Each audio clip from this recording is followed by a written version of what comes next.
Hello, and thank you for joining us tonight on the Capitol Report on NTD Television. I'm Alina Weisskopf, in for Steve Lance this week. Here's a look at some of our top stories of today. President Biden, off to an emergency NATO meeting today, is a warning of a real threat from Russia: chemical weapons. Is it likely that Putin will use them against Ukraine? The FBI warns that Russia is exploring options for cyber attacks targeting the U.S. Does Russia have the ability to shut down our power grid, and what would the consequences be for us if they did? To find out more, we'll hear from a film producer who's been working on an in-depth documentary about the vulnerability of our electric power grid. Supreme Court nominee Ketanji Brown Jackson is facing her final day of questioning today, and the heat has only gone up. What did she have to say about the most pressing issues, like abortion, gender, and illegal immigrants? President Biden is now in Brussels. Tomorrow, he'll join NATO allies in an emergency meeting as the leaders discuss their next move on how to prevent the conflict from escalating even more. There's concern that Russia could use chemical weapons. President Biden was asked about this today. Here's his response. How high is that threat? I think it's a real threat. Thank you. But how would Biden respond if Russia did launch a chemical weapons attack? The administration has not outlined a specific response or plan of action, but previously Biden has said that Russia would pay a heavy price. Biden, alongside NATO leaders, will announce new sanctions on Russia tomorrow and a plan for tightening their existing sanctions. First of all, any use of chemical weapons would totally change the nature of the conflict. And it will be a blatant violation of international law and will have far-reaching consequences. As for President Biden, all eyes are watching how he'll handle it. This 4-day trip will test his ability to navigate the continent's worst crisis since World War II. After his meeting with NATO, Biden will fly to Warsaw, where he'll meet with U.S. troops who are helping defend Poland. He'll talk with Poland's president, too. The FBI echoed President Biden's recent warnings of possible Russian cyber attacks. FBI Director Christopher Wray says the Bureau is on alert for cyber attacks. We are, of course, concerned about the possibility, as the President said, of the Russians, whether it's their intelligence services or cyber criminal groups working with them, targeting U.S. critical infrastructure, either in retaliation for our sanctions or for some other means. President Joe Biden this week urged U.S. companies to make sure their digital doors are locked tight, warning that Russia could launch cyber attacks against critical targets in the country. Wray doubled down on those warnings. The FBI has continuously monitored how Russians operate, but what the FBI is working on now is related to the heightened tensions between Russia and the U.S. Long before Russia's invasion of Ukraine, the federal government warned U.S. companies of the threat from Russian hackers. And this week, those warnings went even further. The White House is now warning of a potential attack on our critical infrastructure. The administration has not laid out any specific cyber threats, but the intelligence community says they've seen the Russian government exploring vulnerable spots in our electric grid. Here to unpack the details, we have documentary film producer David Tice. David, you produced a documentary about the vulnerability of our electric grid. Based on your wealth of knowledge about this, can you tell us, are we in a very vulnerable position right now when it comes to Russian cyber attacks? Yes, Melina, we're in an incredibly vulnerable position. I did this documentary about the power grid and the civilian infrastructure. And essentially, we have 4 big adversaries: China, Russia, North Korea, and Iran. And all of them have talked about the fact that they could potentially bring down our power grid and therefore affect U.S. civilians. President Biden has said this week that the magnitude of Russia's cyber capacity is fairly consequential. Now, what can you tell us about these consequences? What does a cyber attack on critical infrastructure mean to everyday Americans? Well, certainly it depends on the magnitude of the cyber attack. Our major adversaries have significant potential to be able to wipe out our power grid. In fact, we had Jennifer Granholm, who's the Secretary of DOE, currently was on a Sunday talk show recently and mentioned that our adversaries are already inside our grid. and therefore they could essentially turn out the lights. If they can knock out our critical transformers and our SCADA, essentially that could cause a longer-term power outage. If our power outage goes out for 6 months or so, which is certainly possible, and our adversaries do have that type of capability, it could cause as many as 250 million Americans to die. And you think that might sound crazy, however, we require our water systems, require electricity. Our food supply is going to require electricity, and therefore people will die if they don't have water after 3 days. And therefore our documentary at Grid Down, Power Up talks about all these threats and talks about the fact that we need to defend our power grid and our civilian infrastructure. Now, David, you just mentioned all of these very risky consequences that we would face. Why haven't we been more prepared? You say that our adversaries are already in our electric grid. Well, frankly, it reminds me a lot of the pandemic, where we had studies and frankly, we did not have enough masks ready. We did not have enough ventilators. Essentially, government tends to not be prepared for these ultimate catastrophes. And frankly, one of the big issues is our public utilities have not been regulated sufficiently. And although I am a less regulation kind of guy, frankly, our public utilities or electric companies have pretty much been self-regulated, and there needs to be an overhaul of that regulation. Essentially, our military has become hardened against a potential attack from cyber attack and electromagnetic pulse attack. However, our civilian infrastructure has not been given that same attention. So speaking of those consequences, Biden also said this week that this threat is coming. He said that it seemed like he affirmatively said that. Do you agree with that? Do you think that this is something we can affirmatively say?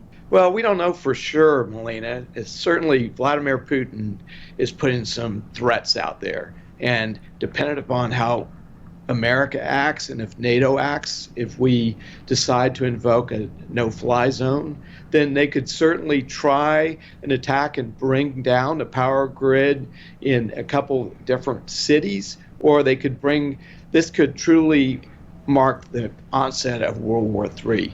And therefore, there is a huge risk here. We hope to prepare for the worst, hope for the best, and leave God to the rest. Thank you so much for your expertise and all of your explanations, David. Thank you. And here's the last day of grilling for Biden's Supreme Court nominee, Judge Ketanji Brown Jackson. How did she respond to some of the most contentious questions? And what can we expect next?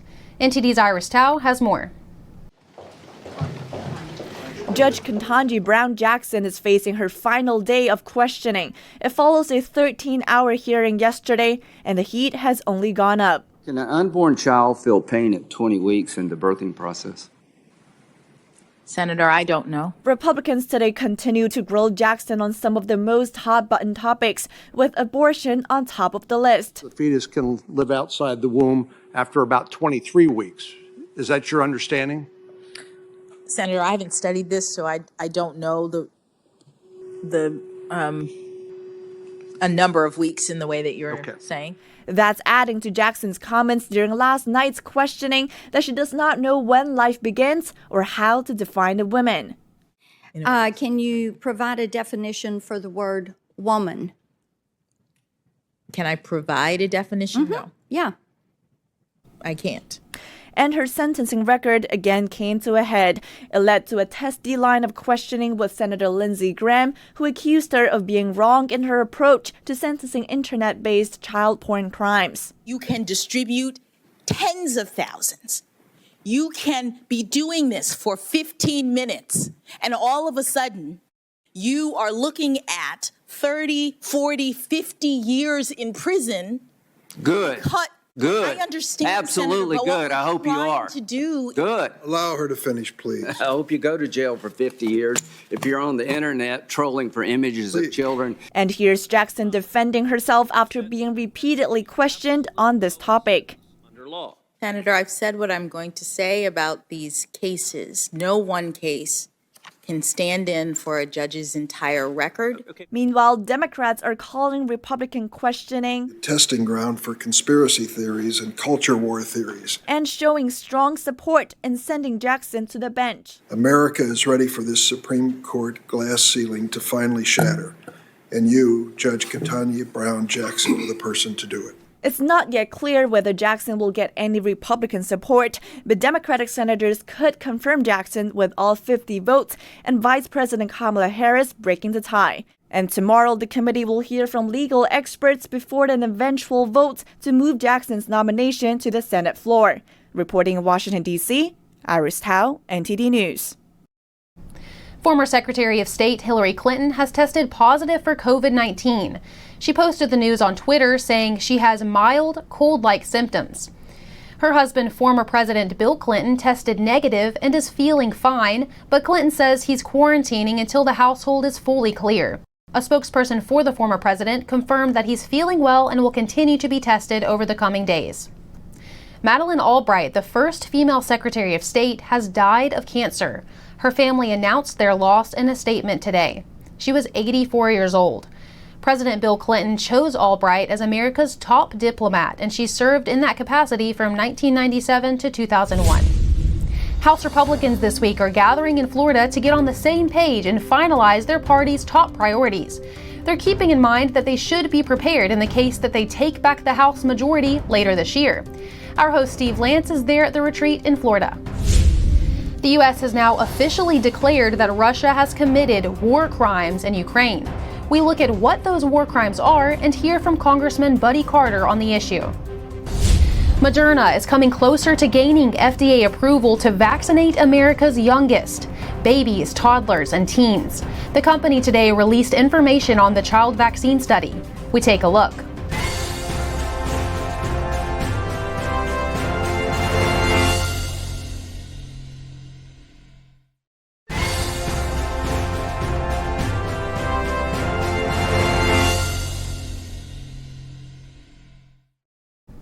Hello and welcome back to NTD's Capitol Report.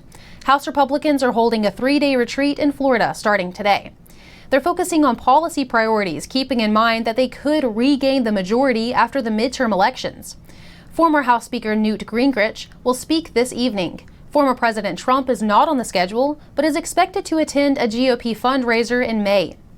House GOP leader Kevin McCarthy says that Republican task forces have been going out to listen to the public, and based on that feedback, they rolled out new initiatives, including the Parents' Bill of Rights and border security. Our members have been not just working through those task forces, we've been doing conferences every single week where everybody's invited based upon a different topic, from making America energy independent. The Republican lawmakers will narrow down the topics for issue-focused discussions during the retreat. U.S. officials today formally declared that Russia has committed war crimes. Secretary of State Antony Blinken says Moscow has violated the laws of conflict by launching aimless attacks, and Russian forces are deliberately targeting civilians. And we've seen some of those videos and photos of apartment buildings, school buildings, and hospitals being destroyed. Your regular host, Steve Lance, sat down with Congressman Buddy Carter in Florida today to hear his thoughts about this. Congressman Buddy Carter, thank you for joining us on the Capitol Report again. Sure. Thank you for having me. Congressman, I want to get your thoughts. The United States has just formally accused Russia of war crimes in Ukraine for what's taking place there. I want to get your reaction to that. Well, it's totally expected. I mean, we've seen it. This is a war that's being fought on social media. It's being fought in real time. We see it on TV. We see what happens. You've seen the bombing of a hospital, even when the Ukrainians had put in Russian children. And to clarify that they were there, and yet the Russians paid no attention whatsoever to what was going on here. So we've witnessed it firsthand. We've seen these war crimes, and yeah, it's high time we've done this, and past time that we did it. Now, what is your response to the U.S.'s response to what's happened in Ukraine thus far? And do you believe the Biden administration has sent a strong enough message to the Kremlin? Well, certainly we're hitting them where it hurts right now, and that is in oil and gas. Let's face it, Russia is nothing more than a gas station masquerading as a country. I think it took too long for the Biden administration to impose sanctions on Russian oil. However, it's never too late to do the right thing, so they have done the right thing, and this is what's going to get their attention, and this is what's going to hurt them. Now, I would call on other countries, such as India, that are still buying Russian oil, that they need to do the same thing that we've done, and that is stop buying Russian oil. We'll have to make sure that we are protecting the people of Ukraine in any way that we can, and certainly with economic sanctions like this, that helps them.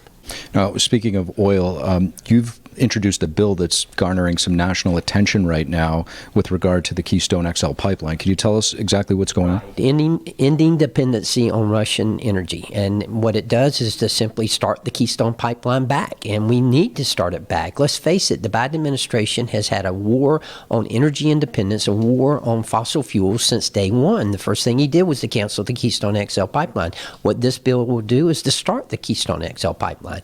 We also need to open up drilling on federal land. We need to end all of this bureaucracy and that is surrounding the permitting and leasing of these lands. That is extremely important. We need to unleash the natural resources that we have here in America.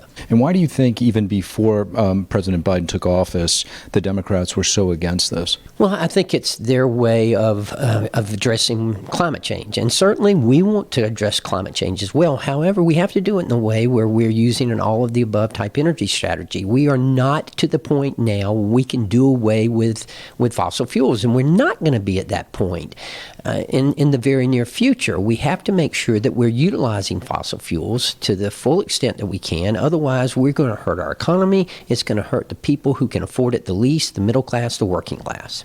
And on that note, right now we're seeing the potential issues with the food supply. Fertilizer is starting to become. What are you hearing from your constituents just on the energy front in general? Absolutely, we have been getting phone calls. We've been getting texts. I represent South Georgia, a lot of rural area, a lot of forestry. I had a logger call me. He owns a logging company. He said, "Look, I can't afford these petroleum prices. They're going to put me out of business. I'm just simply not going to be able to do it." Had a farmer call me the other day. "I cannot afford fertilizer. Therefore, I'm not going to be able to plant a crop this year." Had a single mom send me a text. She said, "I cannot afford to go to work, but I can't afford not to go to work. What am I going to do?" Congressman Buddy Carter, thank you. Thank you. Alaska will hold a special election to replace late Congressman Don Young. Young died last Friday, leaving his seat vacant. Officials are planning for a vote-by-mail primary election on June 11th. They say that mail-in voting is the only way to hold the primary election on such short notice. Voters will also be able to vote in person. The general election will be a race among 4 final candidates. It's planned for mid-August. The state will have its first ranked choice election where voters will be able to rank those top 4 candidates. Moderna shot could be administered to America's youngest population if the FDA approves it. Moderna's COVID vaccine works for kids under the age of 6, the company announced today. The drug company wants to authorize 2 small-dose shots for this age group and is asking regulators in the U.S. and Europe to approve it. Moderna also hopes to have larger doses cleared for older kids and teens. Early vaccine study results found that young kids developed virus-fighting antibodies from smaller-sized doses. However, the vaccine was not very effective in combating Omicron. The really good news is we met the primary endpoints of that study, meaning that the vaccine provides the same level of protection against COVID in young kids as it does in adults. The study wasn't large enough to detect very rare side effects. The FDA has not approved Moderna's teen shots yet, due to concerns of a rare vaccine side effect, heart inflammation, sometimes occurring in mostly male young adults. The U.S. Capitol will reopen next Monday after being closed to the public for 2 years due to the CCP virus pandemic. Congressional officials announced today the Capitol will reopen in phases, beginning this coming Monday. School groups and other groups of up to 15 people can visit the Capitol, led by lawmakers or their aides. The congressional offices will each be limited to leading 1 tour per week. Mask requirements inside the Capitol were relaxed a few weeks ago. Officials also said the Capitol Visitor Center will reopen to limited numbers of visitors at the end of May. Before the CCP virus pandemic outbreak, around 3 million people visited the Capitol every year. And that's all we have for you tonight on the Capitol Report. Thank you for tuning in from Washington, D.C. I'm Alina Weiskup, and we'll see you tomorrow.